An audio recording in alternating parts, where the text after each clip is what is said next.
നമസ്കാരം കൂട്ടുകാരെ. ഇന്നത്തെ എൻ്റെ റെസിപ്പി ഉണക്കുകപ്പ അല്ലെങ്കിൽ വാട്ടുകപ്പ വേവിച്ചെടുത്തതാണ്.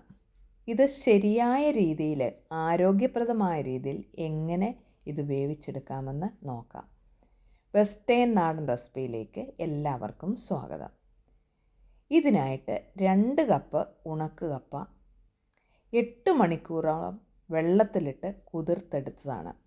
ഇത് കുതിർന്ന പാകമാണോ എന്ന് നോക്കുന്നത് ഇങ്ങനെ ഒടിച്ചു നോക്കുന്നതാണ്.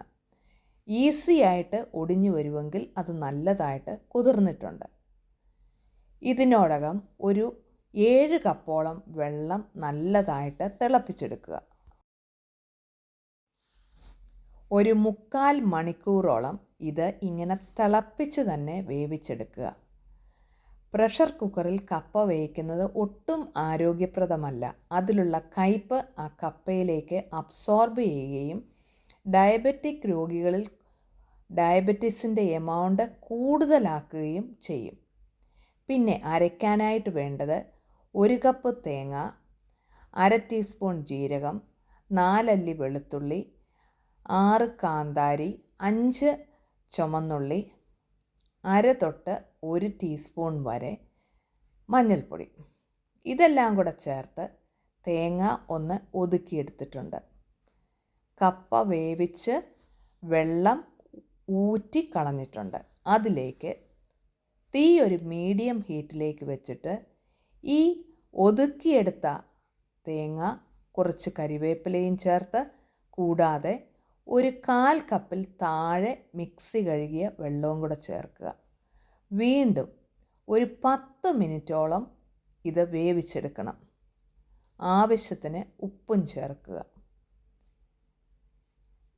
കൂടാതെ നല്ലൊരു രുചി കിട്ടാനായിട്ട് ഇതിലേക്ക് പച്ച വെളിച്ചെണ്ണയാണ് ഒഴിച്ചു കൊടുക്കുന്നത്.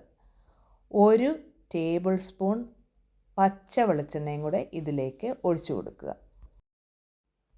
ഒരു 5 മിനിറ്റ് കൂടെ വേവിച്ചെടുക്കുക. അതിനുശേഷം നല്ലൊരു മത്തോ അല്ലെങ്കിൽ ഒരു തടി സ്പൂണോ വെച്ച് നല്ലതായിട്ടിത് ഉടച്ചെടുക്കണം. കപ്പ വെന്തതും ഈ തേങ്ങ അരപ്പും കൂടെ നല്ലതായിട്ട് ചേർന്ന് കുഴഞ്ഞ് ആ പരുവത്തിൽ വരണം. ഇപ്പോൾ നമ്മളുടെ കപ്പ വേവിച്ചതിവിടെ റെഡിയായിട്ട് വന്നിട്ടുണ്ട്. എപ്പോഴും കപ്പ ഉണക്കുകപ്പയാണേലും പച്ചക്കപ്പയാണേലും അത് വണ്ണം വെക്കാനായിട്ട് ഹെൽപ്പ് ചെയ്യുന്ന ആഹാരപദാർത്ഥമാണ്.